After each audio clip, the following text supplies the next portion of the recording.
Welcome again. Our second show of the week. I'd like to welcome Doug Bonaparte from Bonafide Wealth, one of my favorite financial advisors, financial planners in the industry. We've kind of been bantering in real life and on Twitter for quite some time, and I have tremendous respect for the business he's built. Obviously, he's the only other financial planner that can compete with me as far as in the hair department. So we figured if we brought two of the best hairstyles in finance with a cup of coffee, and we were going to teach people today real ways to build wealth. And ironically, it's the Robinhood IPO today, which is really I've decided Robinhood's like the crack cocaine for investors. It's like it gets people started, they get high, they lose their money, and then they realize they need to call Doug or Ross and actually get financial advice. And that's kind of the goal today, is to be a resource for people to understand what it really takes to build wealth, not this sort of perception of the stock market's gambling. If I make a good gamble, I'll end up like, what's that guy's name? A Liquid Kitty or Roaring Kitty, badass kitty, and I made 20 million and now I'm done working my day job. I think there's this perception, which is false, that making money and building wealth is something you can do very quickly and easily, and then just maintain it for the rest of your life, when actually financial planning and really building wealth is a lifelong process. And so I wanted to dive in with Doug and first, welcome to the show. I don't do a podcast. I don't have a regular podcast. Yeah. I don't usually have time, and I'm on so many other podcasts and I'm on so many other shows like you are. So, I thought it'd be really nice, because I do shows, it's like podcasts to me are a lower level than a show, I do shows. Like there's a show about building wealth with, I think, two great resources who have lots of practical experience working with lots of people. Now, my firm, because we have a lot of advisors, we work with lots of people. And your firm, obviously, you're doing great with your business. I've watched for years, but you're also now working with a lot of young people. Yeah. So I want to start off with a question for you. And I've got a bunch of different questions where we can lead to where this is when clients come to you and they want to get ahead, they want to build wealth. And they're serious about it. What are some of the things that you think are most important for people to think about? And what are the biggest mistakes you see people making with their finances? Yeah. So I think the thing that they want to do the most here is really have that solid foundation in which to build their lives. So where my clients generally come to me is at a very busy phase in their life. I mean, I'm serving 28-year-olds up to 42-year-olds on average. So that sweet spot is, in your mid 30s. I'm 36 myself. So I can't think of a really more dynamic time in one's life than, where I am and where my clients are. And a lot of times the emphasis is really on getting organized enough to make sense of the decisions that they have to make. It's removed from the there's assets there. They've been putting money into their 401ks, but there's a lot of cash accumulation. We're talking buying homes. We're talking big cash outlays to get themselves situated and started. Just now, really, the wealth accumulation, or to be able to redirect all the money that they've been saving to set their lives up, just now over the last several years, if you're in your 30s, it's going into the market and making smart investments and being able to stick with it. And I think that's, a stark contrast between what we're seeing. You brought up Robinhood here for a second. What's the connotation? 20-something-year-olds. I mean, we went as low as like kids in middle school and high school trading stocks here, whether that's true. I'm sure it's more in your 20s, your Gen Z into younger millennials that are really doing this thing. And what's interesting to me about this is oftentimes, I'm not saying there aren't young 20-something-year-olds with responsibilities of family on their shoulders and things like that, but more times than not, that's 30s. Not there. And then once you kind of grow out of that into, oh my God, I'm paying attention to my career and getting my income up and have to save for home and family and college and all these other things, it kind of gets real. And that's where the planning piece really comes into play. So that's what they're asking for, right? They're asking to get organized and make sense and maximize their time, because they're working 70, 80 hours a week as lawyers, as doctors, as bankers, as entrepreneurs, chasing a kid or two around the house, picking them up from daycare, guess what? They don't even so much as want to open a robo-advisor account or do it themselves. It's just that time has become really precious. Well, it's a time constraint. 100%. And I also think people have a natural aversion to finance. Like most people sort of are like, this is not something I want to dive into and figure out. So they just put it off. But I want to stop you with one thing, because a lot of our clients are coming to us at the same age as well, like in the mid 30s to early 40s, when their lives take a more complex turn, which I like to call marriage. And so, once you get married, whatever you were doing before doesn't matter, because now it's a partnership. Right. And this partnership, the household. But see, this is like one of the biggest decisions a person can make, is who they marry and how that will affect their finances. Sure. I mean, it's drastic. I mean, you look at the Housewives of Beverly Hills, you got this guy Girardi got sunk by his wife. I mean, the guy had $100 million and he's broke and he's going to jail because he married somebody who had no concept of spending money, like just that Erica Jane saga is insanity. It's insane. Like it's LA. One of the most reputable attorneys in history. Ever. Kaboom. And he's broken by his woman, and granted, I think it's his fault too. I'm not trying to blame her. I think they're both equally as horrible. They're both guilty on that one. Yeah. But I mean, I think it's the idea of you're choosing a partner. Now, your wife is on Twitter, so I've become familiar with your partner. I'm a fan of your wife. Thank you. And I kind of laugh. People like her way. People like her way more than me. That goes without well, saying. That's for sure. I mean, that's why they call it your better half. But see, I would argue that was a good merger for you. You know what I mean? Like, you want to find somebody that's a complement to your life and hopefully brings up. Yeah. But the reason I say this is that the biggest financial, I think, risk people don't take into account is divorce, and how devastating it is on people's financial plan, no matter how much money they have. Right. And dealing with prenups and divorces is probably one of the most sensitive areas of conversation for financial advisors, and probably one of the most difficult. I do the prenup conversation with pretty much everybody who's over 30. If they're going to get married in their 20s, they probably don't need it. But once you're 30 or whatever, it's something to think about. And I don't look at it as a negative in any way. In fact, I look at it as the opposite. Marriage should be about love, not about money. So we should kind of work out our deal. You know what I mean? That's sort of the way I approached it with my wife. And I don't think people are that happy doing these things, but I think it's financial planning. Is anyone happy doing the estate planning conversations and talking about their death and incapacitation and where their children go? God forbid you die. I mean, it has the same undertones of seriousness. This stuff's designed to help you sleep well at night and focus on the things that you need to do day in and day out, increasing your income, increasing your savings rate, being strategic about how you're investing your capital and your money so you actually get to the goals.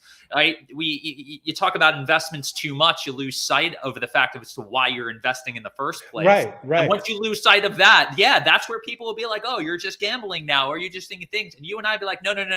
Let's bring back the goal piece in and why we're doing this, and it starts to make a lot more sense.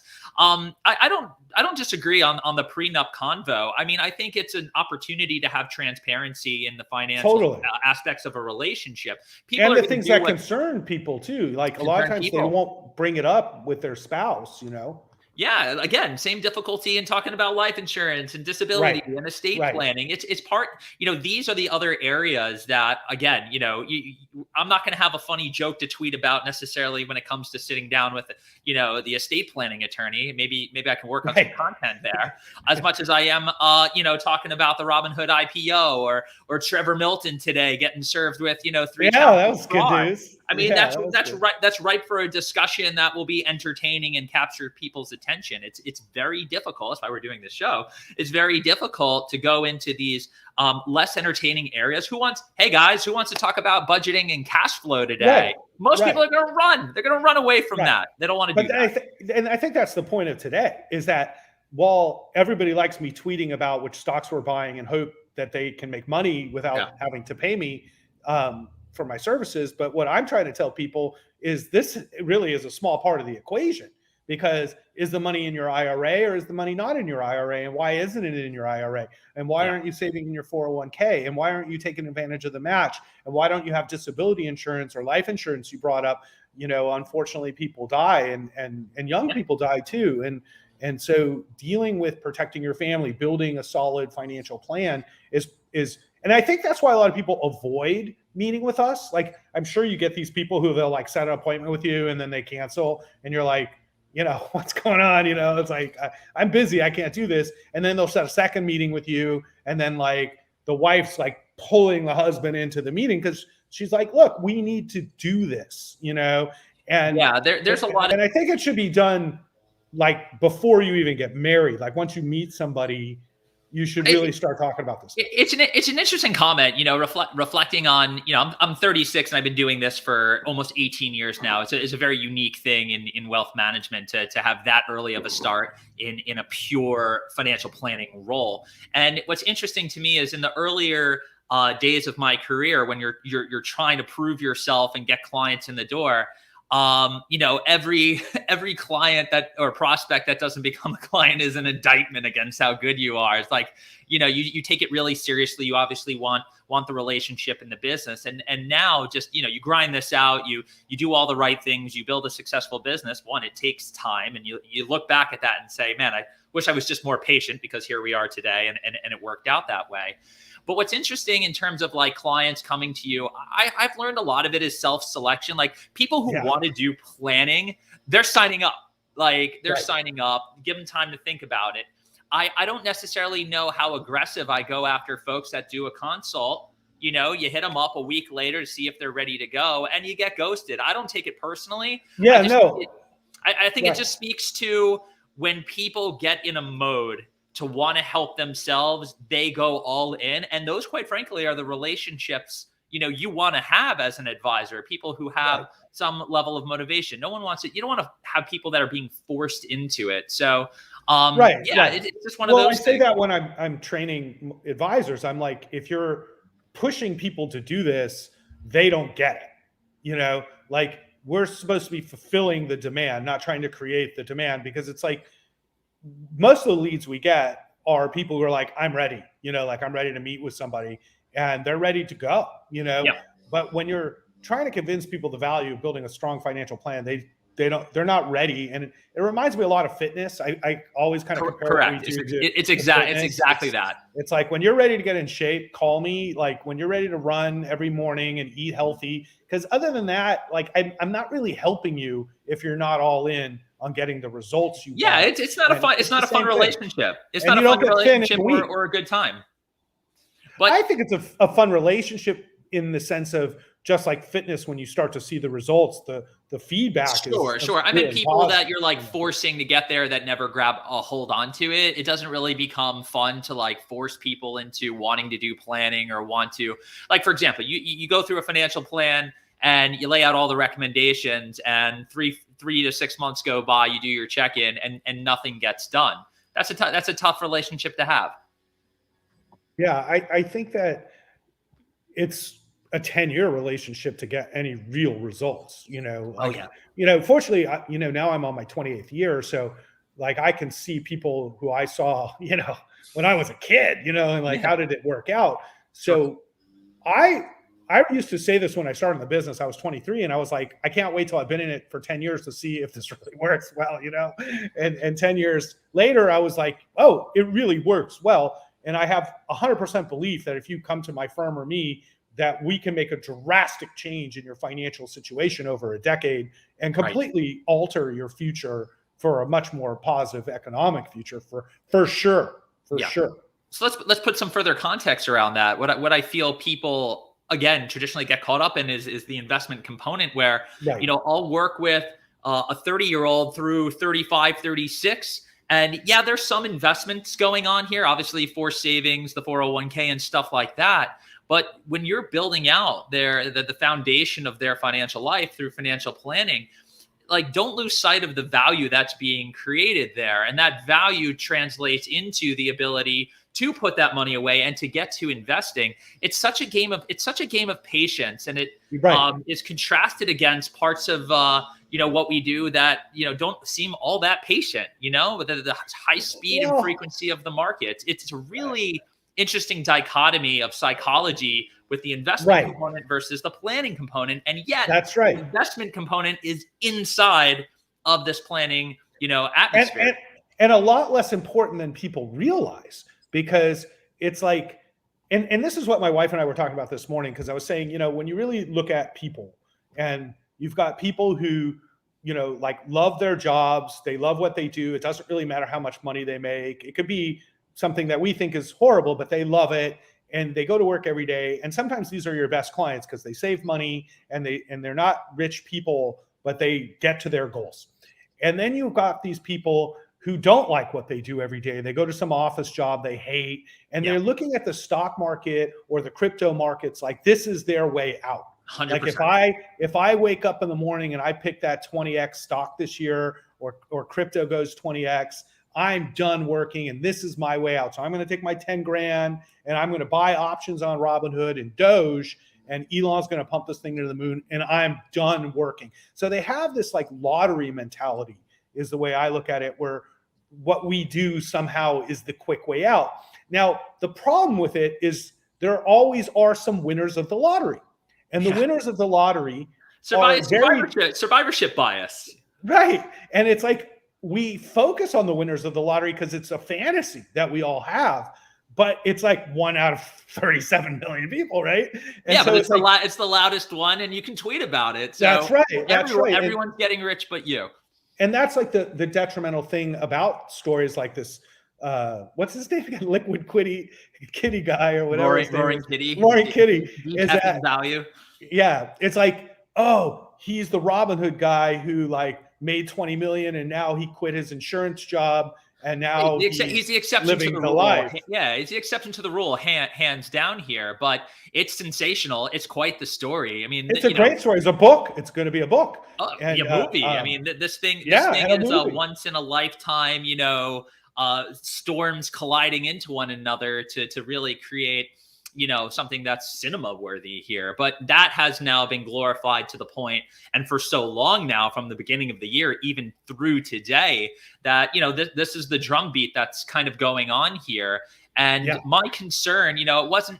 But isn't that America, Doug? Like America's like a gambling thing. Like I've invested in Vegas. I own MGM hotels, and I've been in the casino business my whole life because I know the numbers, and the numbers are phenomenal. People always lose when they gamble, I think it even goes further than just the gamification or gamification here. What you saw happening was the populist narrative, the David versus Goliath, underpinning thing that had allusions to Occupy Wall Street to 11 years ago, to 13 years ago.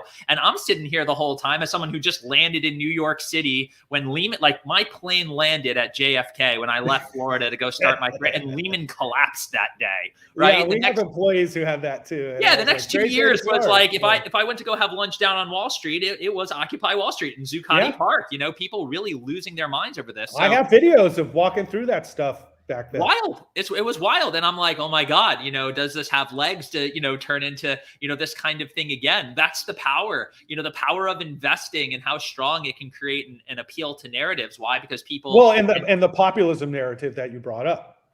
Yeah. People aren't going to have a populist movement around budget, around their budget, around, the difference between term insurance versus whole life insurance and which one's suitable for them. Right? Do you ever see someone get punched in the face over a 529 plan discussion? I've never seen that. Doubtful. But you can get punched in the face if you say you hate AMC. You know what I'm saying? So it's like, it's crazy. Although I do like AMC, so don't attack me. But I don't own the stock. I own the bonds. It's a big difference, which just got cheaper. But I think the gamification or the gambleization of the stock market, along with this populist narrative that was kind of created because anybody who knows anything about finance knows that the public plays a role, but it's kind of a small role relative to institutions, and the public actually invests mostly through institutions, whether they realize it or not. Right. And these institutions like BlackRock or Vanguard have tremendous power in the markets, just tremendous power. And people don't really understand that. So they think that their Robinhood trading with their $60 billion of leveraged assets is moving a multi-trillion-dollar market. It's not. I mean, if you all pile into a $10 million value stock, you're going to move it. Yeah. But it doesn't end well, because really, when you sell really it, hard. moves the Yeah, other really way. hard to push around billions of dollars in market cap. Yeah, Even I know. it's just insanely impossible. I know people are like, oh, you're trying to manipulate Tesla, and I'm like, yeah, right. I'm moving around a $600 billion company. And if you think what they're doing is really doing it, you might want to take a further view and go look at the institutions that are like either supporting or against that. They're probably the ones that are really pushing that thing. But I almost think narratives and the way communication flows around from Wall Street Bets, Twitter, and the echo chambers that we exist in, is almost like a marketing structure, or a PR structure. It creates the illusion that this has happened, and maybe you get that pile in or turn things into a certain narrative or story that you want. But but it's also like the media too, like having a story. For sure. Come on. And then, as much media as we do, and we play with, people who've been very good to us and helping us share our opinions out there. Look, any organization, media or otherwise, has its agenda, and money to make. So yeah, that's fueling it there too. I won't go too deep on that one, but I do want to pull it back and tie it back to, just what ultimately I hope comes out of what we're seeing in the, retail trader or the retail investor, the rise of the retail investor. No better day to talk about this than, right. IPO of Robinhood. But will this ultimately be, even though we're talking about investments, the things that I typically don't start the conversation with, but is the coolest thing to talk about, will this ultimately be a net positive, for financial literacy and education? Is getting more young people involved, even if it's investing and YOLOing out the money call options and making borderline reckless or stupid investment decisions. And big props to the people getting involved, buying and holding, or going after companies that they have conviction for. I'm not gonna, I'm not gonna rain on anyone's parade. If you're in a GameStop, if you got conviction and you're putting your money on it, I generally hope it works out for you. I'm not here to root on you. Like we don't gain anything because somebody loses. It's just a mean thing to do. I might not agree with your here. I just might not agree with your opinion on it, and that's okay. But there still is this thing. Are we going to net positive with the introduction of this rise of the retail investor by democratizing? Well, do you think it's going to be a net positive? Because I've come around to that it is. Yeah, personally. I do. I'll explain it in a second. But do you think that? I think not. I'm not going to be happy with the margin in which it is, but I think it's a yes. I think I have a very easy time saying that. If getting involved and opening your eyes to the world of investing, seeing how things break and work, what's right and what's wrong about it, I think there's going to be a lot of people that have the light bulb go off and say, okay, what am I really doing here? How do I really take control? That was fun. I learned how capital markets work. Maybe you learned that, your lottery ticket really isn't there. What if you prove to yourself that, that's why I call it financial crack. Yeah, I got hooked on this. It didn't give me the result I wanted, but I learned a thing or two. And what I learned is I need control, or I need help, or I need to outsource some of this in my life to go get that. If that's the case, and you're starting out young and not putting out a lot of risk on the table, what are you investing a couple $1,000s and it didn't work out? It won't be the biggest financial loss. I hope that's the biggest financial loss that you have, in your life. But if it leads you to us, and then you start making smart financial decisions, it's the best $3,000 you've ever lost, right? Yeah, it doesn't even need, and to be objective, it doesn't even need to lead to us. We're going to deal with people who really have to education, I guess. Yeah, right? yeah. Just if it leads you to, a fire blog, or it leads you to just fire blog. Yeah, I know. The fire movement is horrible. It's becoming yesteryear. But if it leads you to research, you can't, as much as I don't like the marking of it, I bring it up because here's something that necessarily doesn't rub me the right way, but I know there's really good knowledge and valuable stuff. Learning about the 3% rule, there's another great example. I don't agree. Cutting down your expenses. Yeah, it's a little too extreme here. It shouldn't be squeezing every drop of I've always increased my expenses over my life. I think people should increase their expenses. It's a balance. It's a balance. It's a ratio. It's a ratio. And I think that speaks to the advantage of working with an independent third party when it comes to financial planning and advice. Like I have no, we're fiduciaries. I have no products to push on people. I have advice to give in hopes that you execute on it. And if we do have the GK fund now. We do have the GK. Yeah. Sorry, Roz, you might have an ETF that no, but see, like the point was I wanted people who are using Robinhood to be able to just buy our growth portfolio and like have some intelligent, simple way to get a diversified portfolio. Yeah. Again. And if they want to bet on the other stuff, they can bet on the other stuff, but at least put something in it, So yeah, that was kind of why we did it, because I was like, boy, people kind of need something that's maybe a good growth fund, but going back to the crack thing, going back to crack. Yeah. Yeah, it's like Robinhood's crack. You like go on the app, you buy a stock, the graffiti goes off, you're up, notification, you're up $32, notification, you're up $50, and you get excited. It's playing off the emotions that you actually don't want to have. Okay. And so it gets you emotionally up and then of course emotionally down. And then you make all the wrong decisions when you're trading because emotions are the worst way to trade.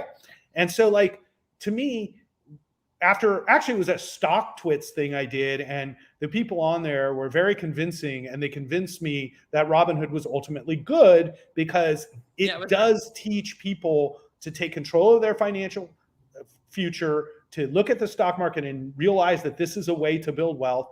And then hopefully if they lose, then they're taking steps to improve their knowledge, find a financial advisor that will work with them, be smarter about their finances in the future, buy a diversified fund or a growth fund or a robo-advisor, some safer way to get to their goals, use their 401ks and other financial planning tools. So if that ultimately happens with even half the people at Robinhood, millions of Americans will be better off. It's not going to be from Robinhood, but it's going to be from what they learn from doing crack, ending up in the gutter, sobering up, and then getting a life. And boy, if you do that in your 20s and you get started, you can be way ahead. I was going to say a lot of our clients come in in their 30s, but I started investing aggressively in my 20s, like a lot of the kids today. And I would say it's better to start in your 20s when you really don't make a lot of money, because I didn't make a lot of money when I was in my early 20s. And but you're not married and you don't have like high bills and high expectations of what you're going to, spend on a vacation or whatever. And so like you can actually save a lot of money and build a lot of wealth before you get to that. Oh, I've met somebody, now I'm in my 30s, I'm going to buy a house, get married, and have kids, Yeah, you can do some real damage in terms of, what you're saying, how you save and how you invest in your 20s. If you can kind of get over yourself a little bit and, really do a decent job of balancing your lifestyle with the income that you make that time, and realize that, you're going to get the most out of every dollar you can save or invest at that time. I think psychologically, it's very difficult to do that as a 20-something-year-old. Well, this is the Instagram problem. This is the listen. I moved to New York City, 1 year after college, and I wasn't blowing money left and right, but it's an expensive place to be, and one of the most expensive places to be. Yeah, lots of expensive places to be. Of course, hindsight, I wish maybe I didn't go out for a couple dinners or had a few less beers and put my money into Tesla or Apple. I doubt that. Everyone's going to play that game there. But what I find in just advising 20-something-year-olds, and we're getting a lot over the last 12 months. A lot more very younger clients coming out of the IPO frenzy over the last 12 to 18 months, who are now endowed with a lot of money and options, from your Palantirs of the world to DoorDashes. I mean, it was just one big IPO after another, and now you're 24, 25, a back-end engineer making $120,000. And you got $2 million worth of exercisable stock on your hand. And you're like, so you can help them with that and provide great value. But then you ask them, not married, no girlfriend or boyfriend, their responsibilities in life, quite frankly, are like not to die, pay your bills, and don't get fired. And, when you think about, all right, how am I going to put a comprehensive financial plan around that? That literally was the comprehensive financial plan, or at least 80% of it. And if they do, you have an opportunity to go down the investment management road. If they're not, a lot of them are do-it-yourselfers and understand they're young, they have the time on their hands. And again, when, then I kind of say to myself, well, I'll see, it's okay. I'll give them advice, keep them in the Rolodex, keep them in the contact list. You've never had a Rolodex. Let's be real. There was one in my house. There was one in my house growing up, which is why I your keep bringing dad's, up the Rolodex. but not you. I mean, no, I had a Rolodex. Like you had a Rolodex. I still have it. You probably do. I don't use it, but like I kept everything I used when I was 23. Right. We had to write trade tickets, call in the like I saved this stuff. I have an archive of relics of computer. Don't date yourself like that, Ross. Don't. Listen. Listen. When you turn 50, Doug, a couple things happen. Okay. One, age denial serves you no good. You're 50. Okay. There's no spin. When I was 40, I could spin, I'm 40. Yeah, I'm young. I'm late young 30s. 40. Yeah. I was single. I'd go out. They'd say, why aren't you married? I'm a young 40. Why would I get married? 41, I got married, and I think about this a lot because if a client comes to me and they're my age and they say, I've got a couple $100,000 and I got this or that, and I want to retire at 65 or 70, you're late to this game. You're really late. If I really hadn't accumulated assets in my 20s and 30s where I'd be today, a whole nother world. Whole nother world. And I think this is a point I wanted to bring up, which is wealth accumulation is a lifetime game. It's a lifetime process. Right. The older you get, the more wealth you feel you need to be comparable to where you are in your age. So when I was, let's say, in my 20s and I had $1 million, I was rich. In my mind, I was rich, and I was relative to other people. But in your 50s, when you have $1 million, you're not really that rich, actually. You're well behind the game if you want to retire in a major city. And I don't think or early. This. Yeah. I mean, that's one thing I do notice in the in the retirement plan projections is just really how difficult it is to, reach retirement or financial independence in your 50s. Right. The default 60, 65 range shows you a lot of practical ways to get there by just doing a good job and consistently saving 401k and above and beyond that. It gets harder once you add kids into the equation, of course, and other responsibilities. How about private school, right? Yeah, all of that kind of stuff. But trying to do this in your 50s, even high earners, even people who've started early, you're only going to live longer. Trying to retire from 50 to 90, 40 years, it takes a tremendous amount of capital, discipline, and planning to pull that off. I also think there's something to be said for perhaps you mentioned it earlier, kind of like the social, keeping up with the Joneses, the social media, Gamification of things. I have clients who've been saving for, a 3-bedroom, $3 million brownstone in Brooklyn. And this is a very geographic biased kind of statement here. And, it creates this issue. That's where they want to be. That's what they've been working hard for. They make great money, a ton of it. But the amount of capital that's needed for a lot of these goals and a lot of the places in which I operate, I'm just trying to make a point that it's fairly interesting based on what people really want to do. So now you're in, to your point, now you're in your 40s and now it's capital accumulation time. It's a lot of pressure and it's going to take a lot of commitment and savings to even make it to 60 at that point and now support the kind of lifestyle of being in a nice area in New York City. This is exactly the problem that so many people face is what you're bringing up is this lifestyle with the Joneses versus I got to sock away capital and I live in a major city that's not cheap. Right. And it's real hard to be like the person who in your group of friends who's like, no, I'm not going to wherever this summer because it's too expensive. You know what I mean? Like people would be like, oh, it's too expensive. I thought you have a good job. And you're like, I do, but my wife and I save for our future. Yep.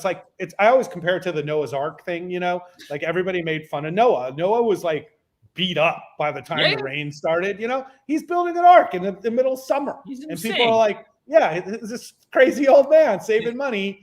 Why? He should be out partying and spending money, but he's building this ark. And then he's saying it's going to rain one day. Yeah. And everybody's like, you're nuts, Noah. And that's the people who never think they're going to get old and need to retire or their jobs become obsolete or whatever.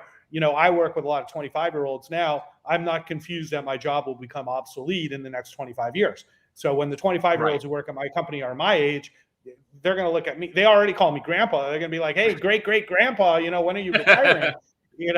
I have a succession plan. I have a better succession plan than Elon. Than me for that matter. But right, you got to work on that because again the kind of lack of appreciation when we get so ramped up and talk about investments to look back and realize that the hardest part in all of personal finance, and I say this in every consultation to any prospect coming in, and it's worth repeating, I say it twice, balancing this subjective notion of what a comfortable lifestyle is for you against the consistent savings that you need to do to achieve your goals. It takes years of discipline and looking at data and working with an advisor if you can't do it yourself to find and strike that balance and to truly be okay with that. The difference between that 1 and 2 vacations a year could be an extra $5,000-$6,000. I think this is where most people waste all their money. Not waste. This is where they spend all their money, including my family. When you look at your bills as a whole and you look at the variables from a financial planning savings perspective, rent is usually a ratio, transportation's a ratio. Those are 1 and 2. Everything's 100%. A ratio, right? Yeah. And then you get to credit cards, like buying clothes and stuff like you don't really need that you're discretionary stuff. Yeah, like impulse buying. Like I want this Arcimoto right now. I've been driving this Arcimoto Roadster. It's so much fun. But in LA, it's a little hairy. It's like driving like a motorcycle in LA. It's stupid.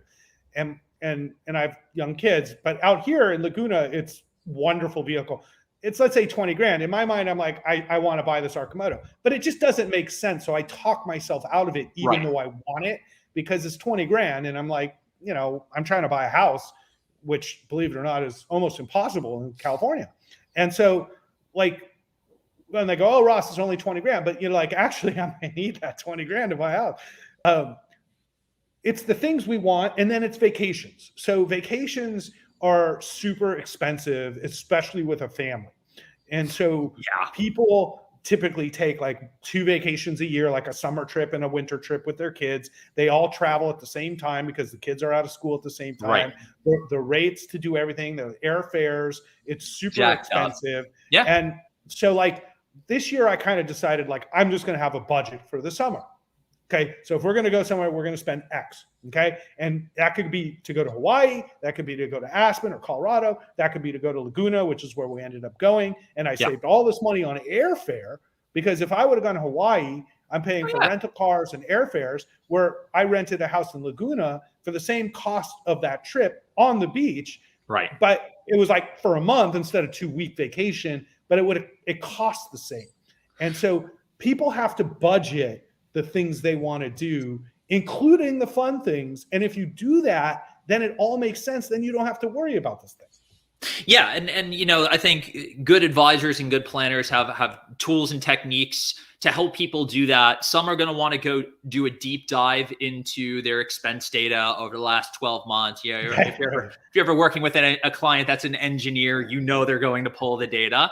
And if you're working with a creative, they're just like, we got to be very matter of fact about this. And you might suggest something like, look, why don't you try and on a monthly basis move $2,000 a month out of your checking account into into a savings account or an investment account and see if you can pay all your bills without dipping into your savings. If you find yourself dipping into savings, that was too aggressive at 2. Bring it down a little bit. Don't do it in month 1. Do it if you keep messing up over 3 months so you can see it didn't average. We call it like a pay yourself first. Yeah. You can automate these things. So much of the value, we talked about planning being an organizational tool. If you set this thing up, you build this out right for yourself or with the help of someone else, you will find yourself doing a lot more of the fun stuff in your life. If you find investments to be more fun, you'll have no issues opening an opportunity portfolio for yourself and, going nuts. That's fine, knowing that everything else is really working here for you. And again, this is why we're having this conversation today, is kind of show that value. Look, it's a front end cost. You have to spend the time, the energy, and sometimes even money to build these things out, whether it's, money to get the tools yourself or pay a financial advisor for this kind of help. Then decide whether or not, you want someone helping you with the investment piece, or you don't want to do that yourself and go pay for that. That's right, because you can just get the plan and still control the investments yourself. It's like get 100%. A plan done. Seeing more of that, at least early on, when that, again, time factor being there, we have really complex planning cases and we won't touch a penny of the client's money and they're happy. Do you have minimums, Doug? If somebody wanted to work with you, No. Do you have a minimum? Yes, No. either do we at our firm. It's probably one of the reasons we're so successful is by working with people and not with money. Like I just want good clients, and Yeah. a It's lot the of only people rule. we help. You said it It's like there. whatever. The only requirement at the firm is just, I'm not going to work with jerks. I'm not going to work with Right, people, exactly. that don't understand that we're trying to give you the Or they best call advice you, they're possible. like, Doug, I'm down 2% today. Yeah, Like, that's dude, not a good fit. I understand why they're doing that. It's more psychological than really any. Right. By the way, they can be an amazingly nice person and still, be neurotic about calling you Oh, up yeah, and totally. be nervous. There's a way to work with individuals like that, but we've come too far probably to take on cases where like you're calling me purposely on a Friday afternoon before a long weekend to understand how your money market went down 0.01%. You're probably getting fired for pulling a stunt like that. Right. That's it's kind of what I tell people. There's only so much time in the day, and so it's like, come on, like give me a break. But I think that's a psychological issue. I think you brought that up, and that's true, where people have these weird neurosis of, over money, and you're like, I'm not here to figure out how weird your money issues are. Because somebody said this to me the other day, and I think you agree too, which is, people kind of overthink this whole thing. And buying apples, like some of the wealthiest clients we've got were like an old lady who started buying Apple like 30 years ago, and she didn't know anything, and she would just buy Apple and never touched it. And then like all of a sudden she gets to be like old, and she calls us up and says, hey, I've got this Apple stock and I want to make sure, my heirs get this. And, they're living in the same old cottage they've had. They haven't changed their lifestyle. And you go, how much Apple stock do you have, lady? You open it up. She's got 6.3 million. And you're like, whoa. Yeah, no. Believe it or not, that our wealthiest client at the firm was someone who learned what Microsoft was in learned what Microsoft was in 1986, ran a successful sound business, and all they did was literally buy Microsoft. Learned what margin was when just levered margin. Learned what margin was, and $100 million later, pre-tech bubble. So now they think, I'm the messiah of investing in tech stocks. I know the future here. By the way, it is actually that good at seeing this stuff. But no one was safe in 2001 during the .com era here, and that's how you turn 100 million into 20 million in a year's time, only to almost do it again with some other tech plays. But you hear these stories all the time. It's just here is someone who saw quality in a company for whatever particular reason. Back in '86, investing in Microsoft. You don't have to be that smart, Doug. Like Microsoft was dominant in the '90s. Like I think it's the idea of kind of what we were saying, where people overthink the investment process, and they don't realize if they just save and have a good budget and live within their means. Get your savings rate up. Make those contributions. You'll buy every single dip. And you know what? One thing that I could tell you has changed a little fundamentally in terms of how we manage money. If you went back 10 years of my career, I would never want a client investing their own money. One, selfishly, I wanted it to be in-house, because when you're young, you just want to build your business up as quickly as possible. But how those thoughts have changed a lot here, coming out of the last year and watching 2020 turn into where we are today, with retail traders and investors, I've actually grown to see the power that comes in having clients have 5, 10, whatever percent it is of their money, whether it's in a Robinhood account or a Vanguard account. Do that for sure. It's actually psychologically, it's amazing because they, and from an education basis, they value you more too, because they'll call me up and they'll be like, I'm having a problem in my little trading account. Can I run a few stocks by you? And I'm like, all right, what'd you buy? You want to, you get to actually work with them on a new level that you haven't, and get technical with the markets. You kind of can see if they're getting ahead of themselves or spending too much time doing it, and advise, accordingly. But look at from an extreme standpoint. If they hit a grand slam home run, hit a 5-10 bagger on 10K and turn it into 100, and they're basically just creating alpha for their lives. That's a fantastic thing. Maybe they break it off and just go back into their core portfolio, or want to hear what your ideas are. That's beneficial to them and potentially you, if you're thinking, like a capitalist about it. Or two, they blow them, they hurt themselves a little bit here, a 40-50% drawdown. It's very, very hard to lose all your money unless you're doing something absolutely bonkers. Well, Yeah, I mean, they can figure out ways. They figure out ways. Yeah, you can find ways to lose money here. But I don't see a lot of that, because what I eventually do see, oh, hey, Doug, I'm going to go trade some stocks on my own. Awesome, fantastic. Let's get position size or how big that is. Hey, what are you going to go buy? Yeah, I'm getting Apple, Microsoft, Tesla. It's like, these are the biggest companies on earth. Go knock yourself out with that. Right. It's not Just hold them. It's not some micro cap that they're, buying options on and blowing themselves up. It's like people go, oh, those stocks are too expensive. And I was like, no, that's not the way it works. The cheap stocks aren't necessarily better because it's $2 a share, so let's move to some other stuff. Yeah. I think people understand, there's a lot to what we do. I highly recommend Doug and my firm as well for people who want to take a step in building their financial plan. I have no problem recommending, obviously, other financial advisors who I think are awesome, like you, because I don't look at us as competitors. Like, the way I look at our industry is the supply and demand imbalance is so big. We need way more Dougs, right? That's why I hire and train people. You're 20 times the size of my firm by assets, and we're both 20 times the headaches too. 20 times. That's true, but we're both respectively well off, from being. No, you're doing great. You're doing great. Thank you. I appreciate that. But both of us are, relatively speaking, with all the assets that are out there, how can there ever be competition when we're talking multiple trillions of dollars across, investment advisors across the board? Yeah. And so many bad investment advisors at wirehouses where people just aren't even getting serviced, or they're getting fleeced, so we, but I think there are many good financial advisors, not at wire. No, but I highly recommend, firms like ours that don't have minimums, so you can get started when you're young, because that's the key. That's why we do it. You want to get started in your 20s, ideally, if not your 30s. But after that, it starts to get late. So let's get into a couple of things. I want to bring up coffee real quick. How much coffee do you drink a day? What kind of coffee do you drink? Why? Sure. Let's get into coffee for a couple minutes. And I think we should answer a few questions. Absolutely. And we'll go from there. So, I know it kind of seems like all I do is pound coffee all day long, and you're really into coffee. Yeah, I'm really into it. It's a hobby. I drink probably no more than 2 cups of coffee a day. If in the morning, or morning and afternoon. Mostly in the morning. Like, I just finished a cup here. This is actually, right around cutoff time for caffeine. I'm a very skinny guy. My metabolism works really, really well here. There used to be a time when I could drink coffee all day long, but now I'm graying out here. 3 o'clock cup of coffee is gonna ruin my afternoon and evening. But usually, I'll be up. All night. It's going to do that. I think all I really care about, I love making coffee. I love everything about it. There's a time and a place in my life to actually drink and consume coffee. Now, what kind of coffee do you drink?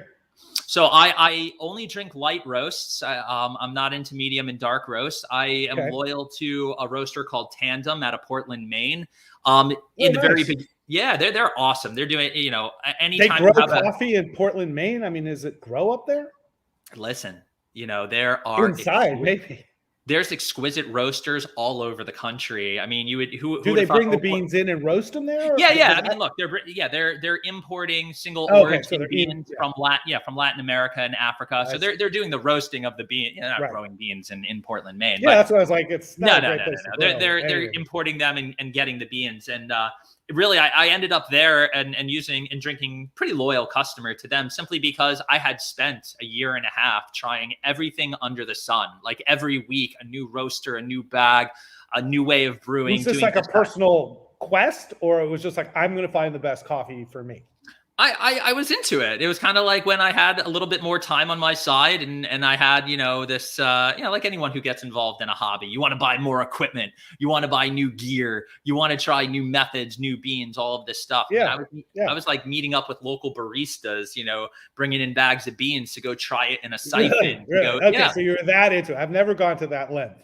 I've been to coffee farms, and I love coffee. My experience with coffee was many, many years ago when I was younger. People were trying to convince me coffee wasn't good for you. And I was like, why? They've been drinking coffee since the beginning of time. It's a natural plant. Like, what could be bad? It stimulates you, And then I met the dean of the UCLA School of Public Health at the time. And this was back, I think it was in the early 2000s. And she was like, I love coffee, and I've done the most extensive studies on coffee of anybody in the world, you know? And I was like, oh, this is awesome. We had this lovely conversation. She was so great. And I remember the conclusion of it is coffee's actually good for you. Yeah. And so the perception that people say, oh, it's bad for you, the caffeine, that's actually not true. It's actually good for you. Now, obviously, everything too much of is bad. You know, too much ice cream, too much coffee, too much weed, it's all bad.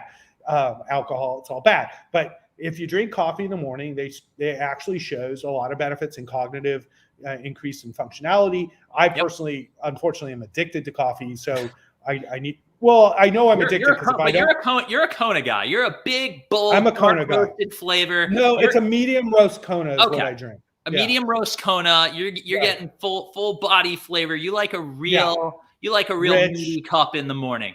I like a rich. I put some milk in it, so it's. But I like a rich coffee. Like that's a treat. I don't. Yeah, it's smooth though. It's not like.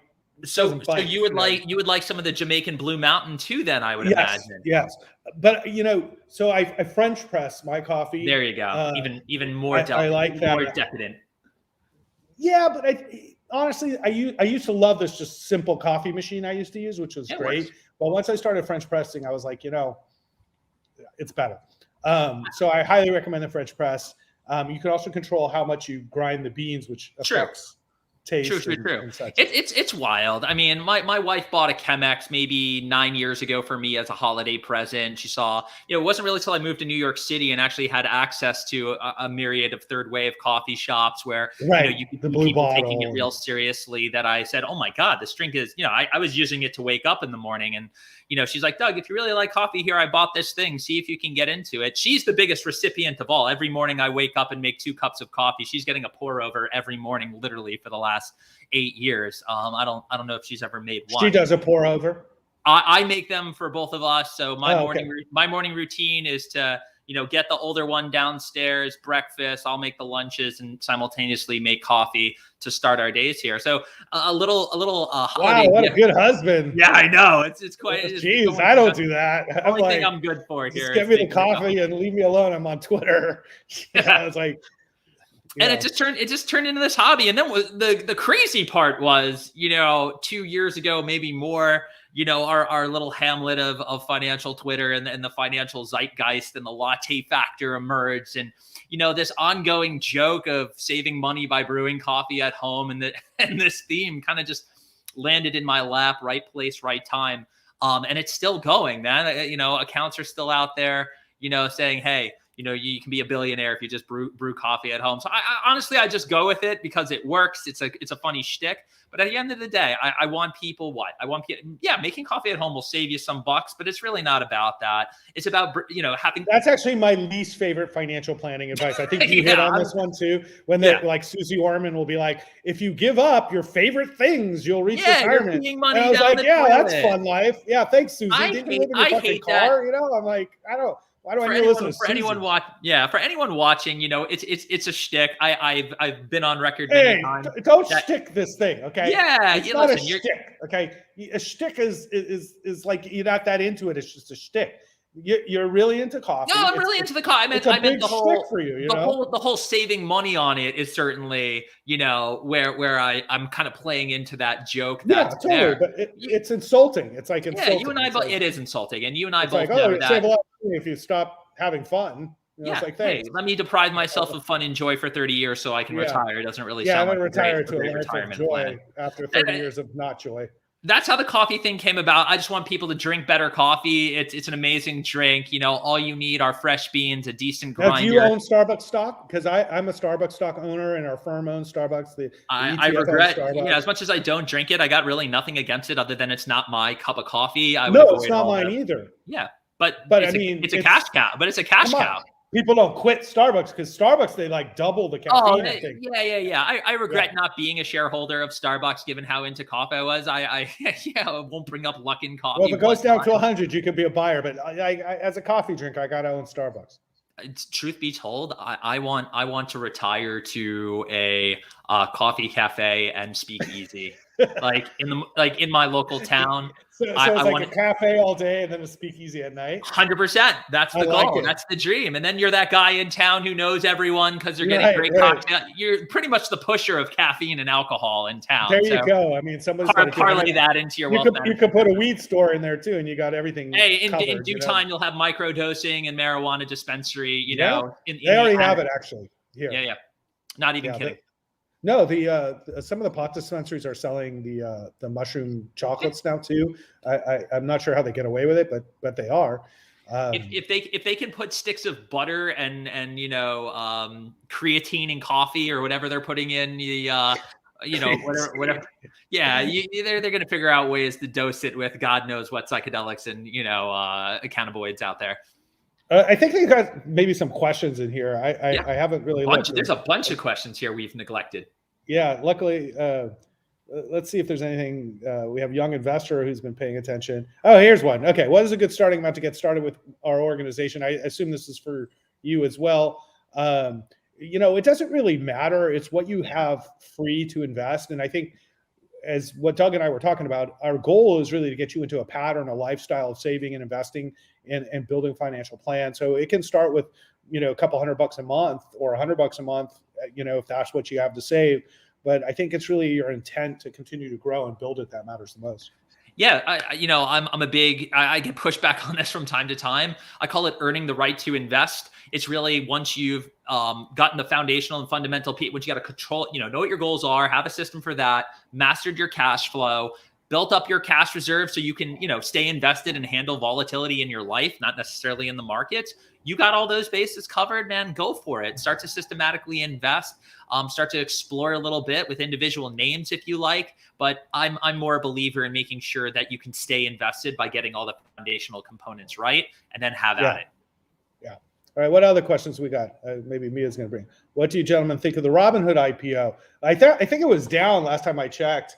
It was it was breaking even right about the time we jumped on here. I was watching it over lunch. It's still down a couple bucks from its 38. Yeah, I see it down 5%, 36. Hey, so. hand it to the investment bankers here for getting the price right for pricing one, right. Yeah. They got the pricing right. Something to be said for that. They usually kind of get it wrong. So I agree. They really get it wrong. So here's what I think about the Robinhood IPO. If you're an investor in Robinhood, I think there's a substantial risk that you're going to have disappointing numbers when the SEC is now looking at their options trading program and their crypto trading. So when you're making a good chunk of your money on the spreads with options, which are huge relative to stocks, and you're making 6 or 7% of your revenue on Dogecoin trading, which is clearly dropping. I think investors, and I say this with all IPOs, not just Robinhood, give it 6 months. Let the company go out. Sometimes they pop and you're like, oh, did I miss it? You didn't miss anything, okay? Just wait for a couple earnings reports, see what happens, learn about the business. You can always buy in later. Chances are it'll be lower than higher, I think. We saw this with like the Facebook IPO dropped to 17 and then, so on and so forth. So many of these IPOs are hard to call. And even when Tesla went IPO, I passed. I waited 2 years before I bought it because the Model S wasn't even coming out yet. And I was like, and the stock didn't do anything for a year or two. And then when the Model S started coming out, we got into Tesla at $7, split adjusted. And so it's like, give it some time. Let these companies, report. And I think it should be very interesting to see Robinhood's numbers through the rest of the year now that the regulators are trying to force some sort of, Yeah, that's the right answer, is really to see if they can be consistent with earnings and how they generate money and can beat off some, I think, headwinds that are coming their way. But for anybody that's really interested, the best thing that I've read about the Robinhood IPO really came from a Twitter account. Chris Bloomstrand did a pretty epic thread dissecting the S1 and really showing you how diluted the shares are that are being traded around here today. There's some look, Robinhood, I'm not going to be here bashing it to death. It's not the stock for me. It's not the platform for me. I hope we get that net positive out of the public from it. But, when you take a look under, pun intended, the hood, and go through, and go through that very well thought out thread of the dilution, who's really making money on this. You got to kind of find it ironic that, Robinhood is to steal from the rich and give to the poor. Yet it's the rich venture capitalists and investment bankers and financiers that are, laughing all the way to the bank today. All they needed to do was go IPO. I mean, there were warrants issued in February where it was a guaranteed 49% return in 5 months. I mean, heck, give me that. I'm done for the year. I'm done for 3 years in terms of, That's why they bought in, because it was just like they had to give away the farm just to get literally the free money for those types of investors who had that kind of access. Dilution. So, dilution. It's utter dilution of the shares that are being sold. So how do you, as an investor, as someone who's all amped up, how do you really feel? First of all, do you understand what that is? And two, how do you really feel about that in terms of being an owner of those shares at $38? Right. It brings up some serious questions. It at least, listen, you can still be long on it, but at least should give you pause and should do what you just suggested, which is, let's see how this pans out. If that dilution wasn't there, cash is coming in. They had great, investor education. There wasn't FINRA fines. I mean, maybe you would say, hey, I'm as bullish as it can get. This is the future of investing. Might want to pump the brakes on that just a little bit. I think the Coinbase thing is a perfect example, which I think Coinbase is a much better company than Robinhood. And it comes out at $350. Now it's at $250 or whatever. And you're like, Kathy Wood buys in right at the IPO and she lost a ton of money. And I'm looking at Coinbase now saying, maybe I want to add Coinbase, and I'd be adding it 35% cheaper than her. Yeah. And it's like, why? Well, she couldn't wait. It was a listing. We all knew they were going to sell stock. Just the same, Vlad and his partner get $1 billion of stock if the stock goes up. So you've got dilution from the beginning, and then you got even more dilution if the stock goes up. And it's just like, why do you want to get on that train? Exactly. Why is that a structure I'm really, throwing my dollars at on day one here? I remember buying because I was poor and broke when I first moved to New York City. And I think it was like year two, it was early days when Facebook went public. I remember buying 4 shares at $36. And I watched it plummet, like you said. And I was just like, what am I doing here? Right. And I'm like, I'm glad I didn't throw every dollar I could scrape together, if not go on margin, to go into Facebook. Hindsight, I wish I had. Yeah, but like a perfect example is it dropped. And then this was before I started hating Facebook. And then like it was at 17 and I was like, boy, they need a mobile strategy. Then they came up with a mobile strategy and then the stock started going up. And I think we got in it to Facebook originally at about $80. So it had gone up a decent amount before we were like, all right.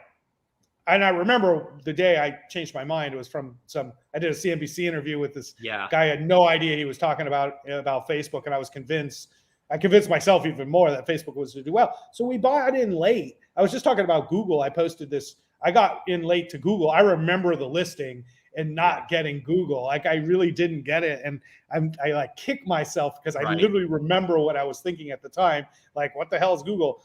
And then like we got in much later. But it was the same thing. It's been one of the most profitable investments of my career.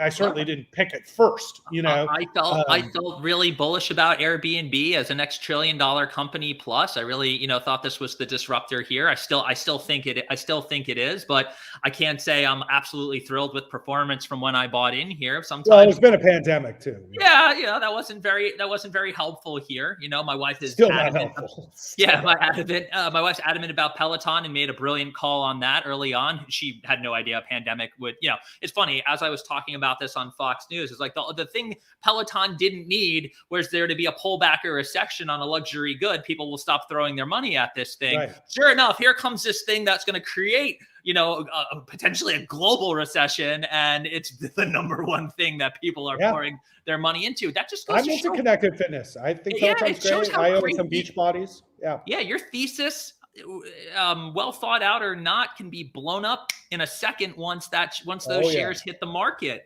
And that's what's, I think, interesting to wrap up the IPO Robinhood question here is, I think if we end the day close to that $38, to me kind of Well, sounds the like market makers are going to come in and buy the stock. That's who's yeah, supporting it, it. it Yeah, sounds the market fairly, it makers sounds can't fairly have. successful in Yeah. terms of what they're looking for. I think any early investor who's, you know, able to stick a 36 to 38 to $42 range here is making out like a bandit and is very pleased with the return on their investment, you know, and if they didn't get the pop of 50 to 100%, boohoo. Well, I think that's foolish, right? Like Yeah. if you just think you're going to buy an IPO and just get free money, once I again, think a lot of retail nobody's investors giving out do. free I money. think a lot of retail investors do think that. I don't think the institutional investors do. They're looking to Okay. hit, Well, hit the price right. should we make this clear to people? There's no easy money. It's just there's Period. no easy money in life. You're Never. going to have to make it one way or another. You're going to have to do some work. You know, you hear these stories. Don't buy It's into risk it. reward. It's no easy money. The second, you know, going all the way back to 2008 and 9, you know, Bernie Madoff, right? And Yeah. here, a lot of, look, I'm not pointing my fingers at the people who got straight up bamboozled by Bernie Madoff, but don't kid yourselves for a second that a lot of investors abandon the risk reward relationship, which never goes away. The second someone says it's a lock or you're going to make all this money, trust my reputation, you're being bullshitted right there. The second you let go of the risk reward relationship, no matter how great the connection or relationship that you have with the person, you're probably going down the wrong road here, and you're going to pay a price for it. Yeah, and you should ask about risks. Like people are always like, well, blah blah blah. I said, listen, we've lost money. Yeah, like, how does this I've go lost wrong? Money. The first question I ask on an alternative investment or something I'm unfamiliar with that's really being hyped up is, how do I lose my money? Yeah, what's the risk? In your mind, and then you can easily see how objective they're being when they start to answer that question, right? If they start to get into all the ways that this could go wrong, and I want you to know, you should feel pretty good that someone at least shared with you, you know, some information in a transparent way. If they're going about it, you know, with oh well, that you know this would be impossible to have, you know, all right, you're bullshitting me. This is a stock question. Why didn't I make Beachbody's a larger position? And it's mostly because it's a new company and they haven't proved anything yet. So same idea. I love connected fitness. Peloton, we made money on, sold. I think the market cap of Peloton is quite large. Yeah. Beachbody's is very, very cheap relative to the business and the profits they make. And I know the company well because they're down the street from me in Santa Monica, and it's very well run. And I love what they're doing. But it's just like Arcimoto. It's a new company. They've got to prove it to me. If they prove with you know, good numbers and the business plan and the product evolves like how I hope it will, we'll add to our investments. And that's how it works. You know, we don't just like pile into some new company that hasn't proven to me that they can execute. Like with Tesla, they've proven to me they can execute over and over again, despite how painful it is. You know, they execute. And I would say the same thing with the Apples and the Microsofts of the world, where these are companies where they execute. NVIDIA's all of our top holdings. But with new companies, I think investors should be very careful. Oh, here's a good question. Does Doug own a Tesla? I'm going to preface this that he lives in New York City. That's right. So I'm a little outside the city in the burbs now of New Jersey. Oh, okay. Full and fair disclosure. You know, did the then you have no excuse. You know? Yeah, I got no excuse now. We hate the SUV. That is our second SUV since having the kids. Went from a Jeep Grand Cherokee, which I loved, by the way. Never thought I would. And now a Toyota Highlander. Hate it. And now, you know, it's actually very difficult to find that family SUV. There's not a lot. There's nothing there. You know, you got Volvo XC90. You got, you know, you're going to pay a big premium for an Audi Tesla Q7. Model Y. It's our family car. The Y literally just made the list. My wife is always like, will it have enough trunk space? So that's a question. I haven't looked at it yet. I think we're going to end up, I'm actually excited now. I think we're going to end up with that. I can't wait to test drive it. There's a really good possibility the family SUV is going to be a Tesla coming up. Listen, my wife was like this Volvo woman, like hardcore. And I was like, I grew up in Volvo station wagons as a kid. Right. And and it was a good car, the Volvo she used to have. Great car. And I was like, you know, and then I bought her a Cayenne, and she kind of liked the Cayenne. She liked the Volvo more, you know. I was like, well, I like the Cayenne, you know. Yeah. And then I was like, because my wife's green and stuff, I was like, you know, you have to drive a Tesla. I'm not buying a gas car ever again. So if like you're gonna have to drive a Tesla. And she was like, oh, I don't know about the technology, because she like we got in a fight actually yesterday because she won't use the cameras, and I'm like, just use the backup cameras. And she's like, no, I like the old way. That's a Curb Your Enthusiasm. By the way, that's a Curb Your Oh, Enthusiasm episode. I was like, you're killing me, man. You're going to hit the curb. And she's like, I never hit the curb. I go, look at your rims, Yeah. And so we bought the Model Y, and she's come to love the car. You plug it in every Love night. You don't use gas. You don't have maintenance. And Yeah. And it is big enough for all the kids' junk, I'm a big car guy. I was never, ever an SUV guy. That, notion of not having an SUV went right out the window as soon as you have kids. You definitely need more space. You almost have no choice here. I'm really happy that that's going to be an option when we go to test drive here. I really don't like my options, and having very little knowledge and now high expectations out of a Model Y. Can't wait to test drive it. But unfortunately, I don't own a Tesla now. My car is, that I did around in is a BMW. One of the unfortunate things about jumping out of the city and buying a home 5 years ago is we couldn't check everything off our list. I actually don't have a garage. The previous owners had demolished it. In New Jersey, you have detached garages, like the big sacrifice in home ownership for us. It's hard to be a car guy and go upstream in more valuable cars and not have a garage. My driveway is like literally a 90-degree angle. So anything low profile is just going to scrape itself going up my driveway. Yeah. So I you got a couple things. A new house is the solution. You could buy like a big tent or something to park the car in or something. Yeah, get sanctioned by the town. Here's a good question. Yeah. What do we think of Trevor Milton from Nicola finally getting indicted for fraud?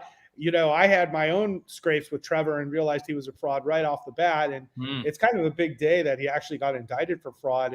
And Nicola is still trading at $12 is kind of amazing. Any thoughts on this?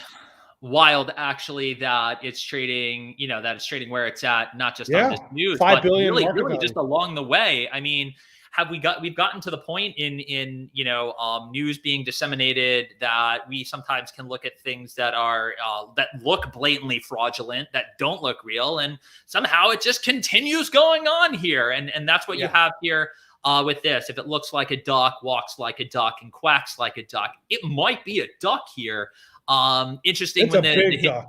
Yeah, and interesting when the Hindenburg research report came out, pretty inflammatory, backed up fairly well relative to, what you would expect out of that group, but certainly enough fodder or enough of a spark to light a flame here. And I'm a little shocked it took this long. I tell people all the time if Hindenburg's writing articles, you better watch out because these guys do their research and they'll get sued. It wasn't bullshit. They poured a lot of due diligence into what they were doing.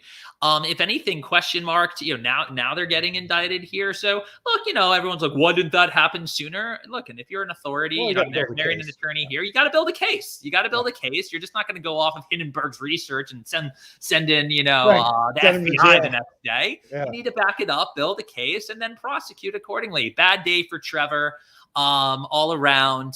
Renderings aren't a product, my dude, and you can't be rolling trucks downhill to demonstrate what you got. You got to put something out there, or disclose it.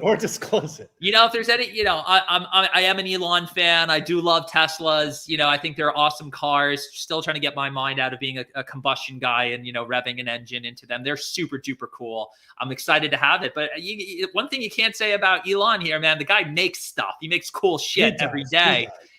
Come on, to be able to do the math, the marketing, run the business. Say what you will about that. He's sending heavy load rockets to space.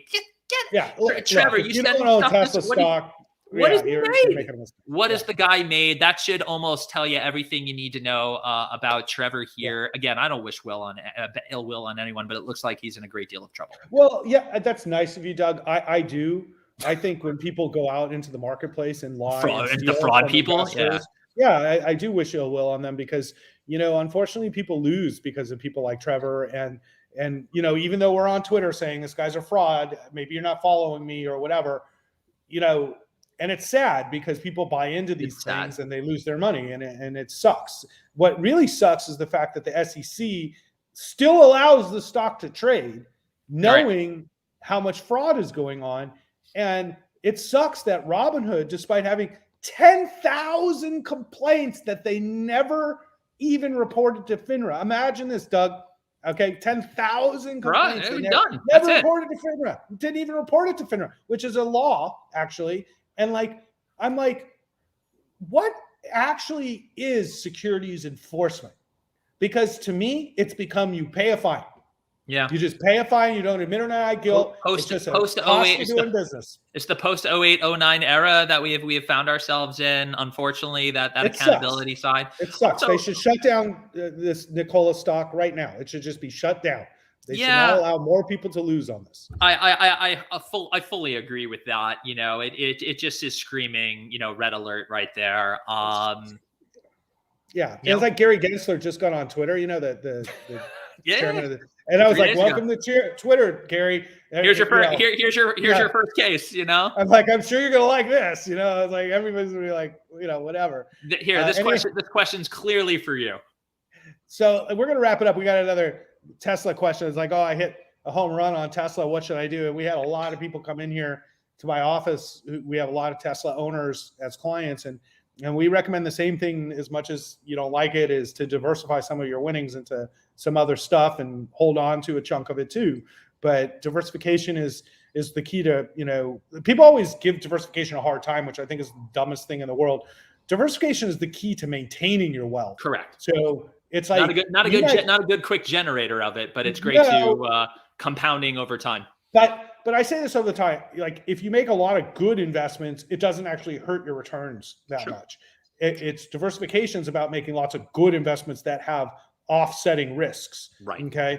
And like, so Tesla investors who've made a lot of money need to look at diversification. Like one of our top holdings in GK is in the real estate sector. And people don't realize this, that real estate is a wonderful place. Like home builders right now, we have a position in Lennar, position in Blackstone. Yeah. You know, killing it. The real estate sector, MGM growth properties, just killing it. Home builders killing it. And you look at that and you say, well, Ross got 15% of his money in home builders, and it offsets the risk that you might take in a Tesla.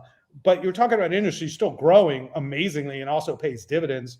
You know, you gotta own different things, and that's I think would. Diversification has a good place. might be a really good note to kind of wrap that up on. When you set the foundation for yourself and you build yourself up here, just bring it full circle, you know, to the planning components and how it is you find yourself. So here's, you know, Brady, you're asking, how do I hit a grand slam on an individual stock position? It's a lot easier to do that when you have that awesome foundation. You got the bulk of your assets in diversified investments and a way to compound the core portion of your money, so you then can comfortably go out there and start making smart investments around things that you have conviction on, whether it be Tesla, Peloton, Airbnb, whatever it may be for you, that you can put that portion of your money in. You turn that into a 3, 4, 5, 6 bagger plus because you made a smart call. Do that 2-3 times over throughout all of your investing career. That's how people get ahead here and really turn it. You know, you only need to do it 1 to 3 times, but the bulk of your stuff is disciplined, is according to your plan. You know, you don't need to worry about that. And if you're only worrying about 1-2 positions to really propel yourself forward above and beyond even some of the stuff you're planning around, that's great. That's truly, truly icing on the cake because you put in the work.